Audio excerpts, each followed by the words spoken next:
sleeper. I've slept through heavy storms, sirens sounding in the middle of the night, and countless alarm clocks. It's actually quite a problem. In college, I had my iPod connected to my stereo turned all the way up so I could make sure that I woke up for my 8 o'clock Greek class. I've also used one of those old-fashioned alarm clocks with the bells on top, and those have proven to be quite effective, except for the fact that they don't have a snooze feature. Though I've used many very loud contraptions to wake myself up, I found that there is one alarm clock superior to all others, and that is my mother. All growing up, and now that I'm living at home again, my mom has never failed to wake me up. And I wish I could tell you the sweet stories of my mother tiptoeing into my room, whispering sweetly into my ear that it was time for a new day, but that would simply be a lie. Before I was old enough to remember, I'm sure my mom realized that there should be zero attempt to remain quiet in her efforts to wake me. Otherwise, she would simply be unsuccessful. Some of her more effective methods of waking me up have been putting ice down my pajamas or throwing my 30-pound cat into bed with me. But what never failed to get me out of bed was this very particular way my mother said my name, yelled my name, really.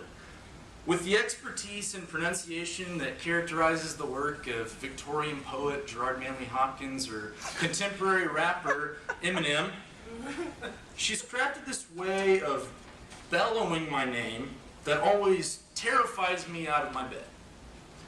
She takes my name, Tim, a one-syllable word,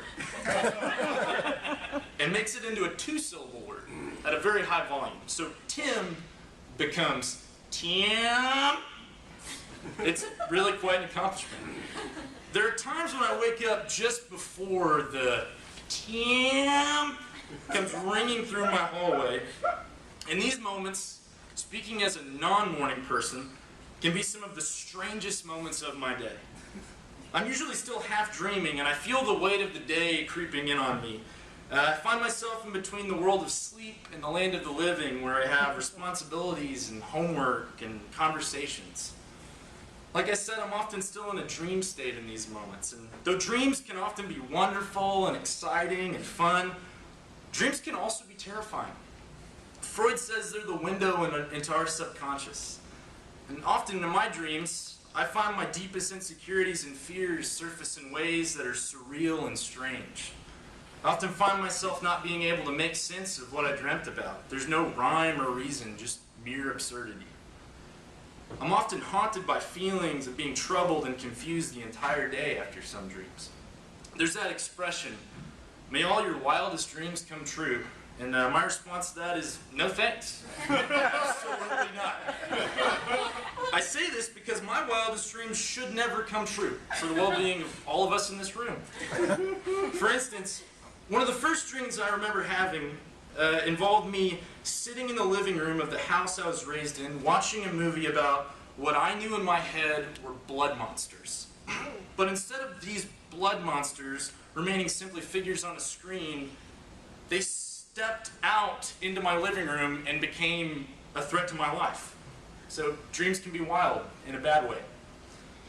This nature of dreams is the vehicle by which confessional poet John Berryman gives us a window into the often troubling subconscious of humanity in one of his most famous works called The Dream Songs.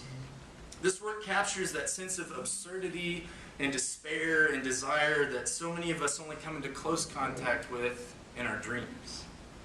In one of his poems, Dream Song number 14, Berryman writes, "Life, friends, is boring." In this poem, he goes on to say that his mother told him as a boy that to say that you are bored is to admit that you have no inner resources. And then he writes, "I must conclude I have no inner resources." In this song, he names those things that elicit awe and wonder in the world, like art and literature, only to confess that they all bore him. He offers an image of God as being this dog who's wandered off and left him behind, leaving his life stripped of all meaning and hope. In this dream song and throughout the entire work, there's this theme of feeling void and without form.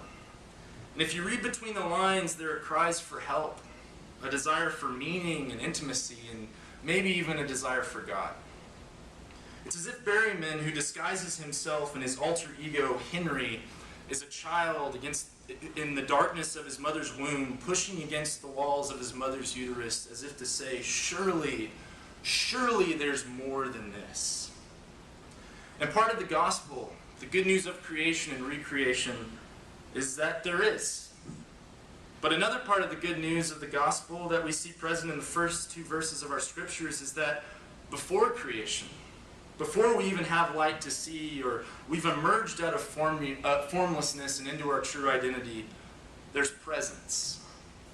The first verses of Genesis offer an account of creation as a process. And the author gives us a window into that moment before creation, when the earth has become formless and void. There is a lack of shape or identity to the cosmos. It's actively empty, chaotic, not making any sense. But the scriptures say that God's Spirit is hovering over the surface of the deep. This word for spirit is the Hebrew word ruach. The word can be translated as spirit, breath, or wind. And it's most often feminine. It's this idea of a maternal, divine presence that you can't see, but you can kind of feel. This creation narrative comes out of a period when the Hebrew people were trying to articulate their identity, their story, for they were in the midst of being in and coming out of exile. Knowing that this narrative is birthed out of the experience of a people in exile helps this image of divine presence in the midst of chaotic angst begin to make a little more sense. The story of the Hebrew people is that of a people who had been stripped of their identity. They had become, as a nation, formless and void. In reading the exilic prophets and Psalms, one encounters the despair of the Hebrew people as they are in exile. A people displaced who are angry and hopeless, full of angst, crying out for God's deliverance and vindication and even revenge. They desire a renewed sense of self, with a similar tone to that of contemporary laments like Lil Boosie, rapper from Baton Rouge.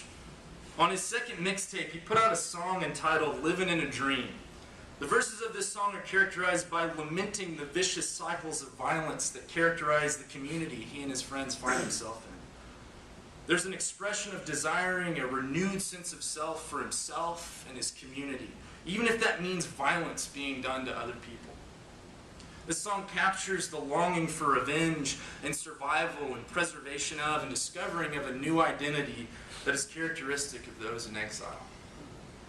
The chorus of this urban lament goes like this. With all these ups and downs and rounds, it still seems like I'm living here in a dream. And it seems like these moments in time, they make up my life, my life, my life. Within the lines of this song is this mournful realization that life makes little to no sense. It just seems like a series of scenes randomly strung together without any sort of purpose. It's a lamentation of the human experience, specifically the experience of those living in impoverished areas in our country, as seeming to be formless and void and violent. This creation narrative in Genesis comes from a people in a situation like this, and it does give good news that after exile comes deliverance, comes newness, and after darkness comes the light. But maybe the even better news, or at least the news that's more relevant to me sometimes, is the truth that in the midst of exile, in the midst of life making little to no sense, in these seasons that seem less real and more like a dream, when we're in touch with the most violent parts of ourselves, that make the least amount of sense, God, like a mother, has snuck into our bedroom to wake us up for a new day. And though she's yet to disrupt our restless dreams with the light and hope of morning, she's leaning over us, so close we can just start to feel her breath on our faces. Amen. Amen.